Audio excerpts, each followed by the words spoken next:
Tamar, and I'm the founder of Women in Block, and also Top of Blockchain. The purpose of this organization, Women in Block, is to encourage women leadership in executive roles in the blockchain industry, which is an emerging industry by nature. And as every emerging industry, it gives opportunities for growth that are very abundant and quick as well. So if we can now generate a participation of women in this industry, I believe that within a few years we're going to lead. So that's the purpose of this organization, to share knowledge, to share opportunities with each other, to become experts as much as we can, and to lead the blockchain and crypto industry in the future. I would like to give an overview of blockchain in Israel.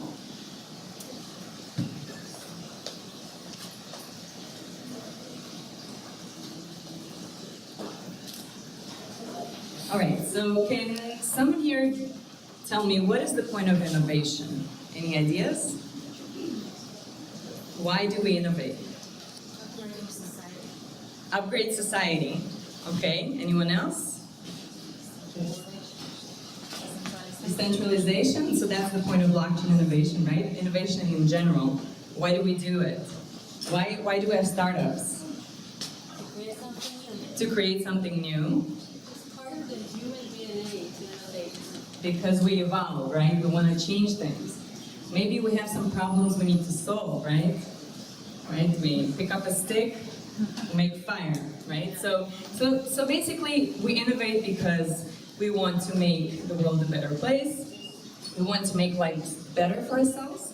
We want to change and evolve, right? So those are the points of innovation. So I'm here to argue that blockchain is basically that kind of evolution in innovation. It has all of these attributes, and some people argue that it's one of the most influential technologies since the internet. And I'm going to give you a quick overview of different projects in this market in order to see exactly why blockchain is so innovative. About 20% of Israeli startups are operating in the space already. There's been a lot of successful fundraising rounds in the ICO shape, initial coin offering, notably Bancor with $115 million last year. And just like any other, just like the internet, blockchain is spread over a lot of different sectors, right? So we have, for example, fintech startups in the blockchain space, with some interesting, notable examples of Carrots, which is diamond-backed stablecoin, Koti, which is a platform, DAG-based platform for payment networks and stablecoins, and later on we're going to have a conversation with Tamar. Holu, which is a community-based coin platform. Banks is a platform for which enables people to invest in fractable assets and have access to the world's real estate and other assets, and many, many others. So fintech space is ripe with innovation for blockchain, of course. Infrastructure-based protocols. As Shelly mentioned, this is one of the most important sectors in blockchain right now. Why? Because this is the ground. This is the ground floor upon which we're going to build the apps and things that are making our lives better, that are providing solutions to the problems that we have, right? So some notable examples are, of course, Bancor, which is a platform for creating coins, Orbs, which creates more efficient ways to do transactions on the blockchain, and things like Latin, which is a geolocation-based consensus mechanism. Zen is a very interesting and notable startup as well, creating zero-knowledge proofs for data transfer via blockchain.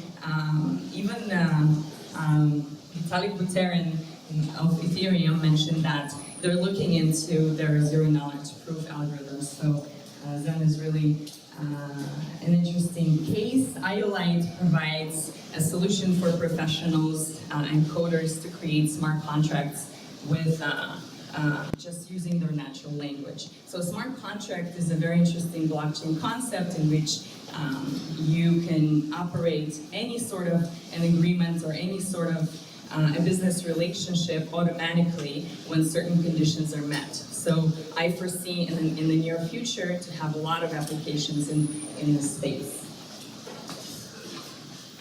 Security, of course, is a very big sector in Israel, and in blockchain as well.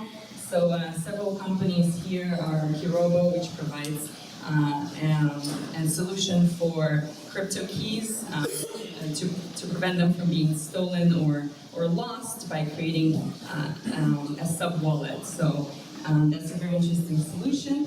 Hasera is a zero-knowledge proof security.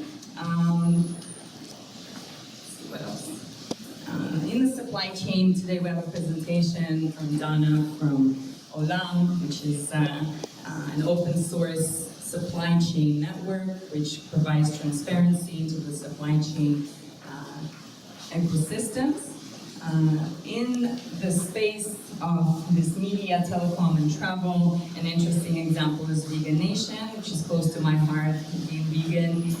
Excited to use a vegan coin for transacting for all the products online and offline that are vegan. What else do we see here? Steering Labs is creating the most secure mobile device for using cryptographic transactions.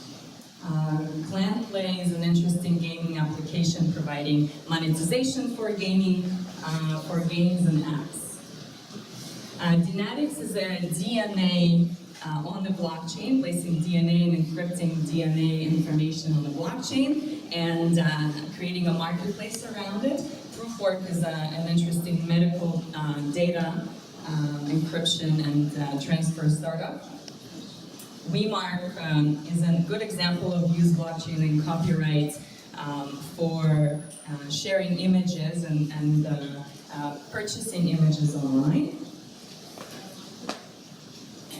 So that's a very quick overview of the blockchain industry in Israel. I'm sure there are many other notable startups and examples. So I hope that blockchain industry is going to develop in the direction of adoption. Right now we have a lot of platforms in the blockchain space, and we have obviously certain applications. So in the next few years, what we're really going to see is an adoption play. Companies are going to adopt blockchain solutions, and the market is going to develop in a certain way. So now I'd love to invite Sharon Zaleski from EY, and she is the partner for the blockchain industry and crypto industry, and we'll talk to her about new trends.